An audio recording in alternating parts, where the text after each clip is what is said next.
Engineer કોલેજના સફાઈ કામદારોને છૂટા કરવામાં આવ્યા છે અને આજે સફાઈ કામદારો 5 દિવસથી હડતાલ ઉપર છે.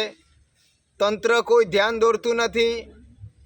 કલેક્ટર સાહેબશ્રીને આવેદનપત્ર આપવામાં આવ્યું છે, શ્રમ અધિકારીને આવેદનપત્ર આપવામાં આવ્યું છે. તેમ છતાંય તંત્ર આજે ઘોર નિંદ્રામાં છે. તો આજે આ સફાઈ કામદારો કોન્ટ્રાક્ટરને અને પ્રિન્સિપાલ સાહેબને ફક્ત અમારે ભોજનની જરૂર છે, વધારે રૂપિયાની જરૂર નથી. સફાઈ કામદારોને પેટ માટે ભોજનની આજે રિક્વેસ્ટ કરવામાં આવી છે, વિનંતી કરવામાં આવી છે. આજે 5 દિવસથી હડતાલ ઉપર છે. તંત્ર ઘોર નિંદ્રામાં છે.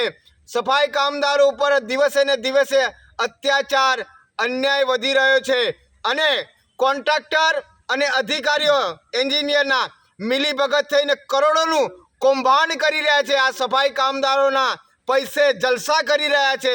ખરેખર આ દુઃખજભરી બાબત છે. સફાઈ કામદારો આજે 5 દિવસથી હડતાલ ઉપર છે.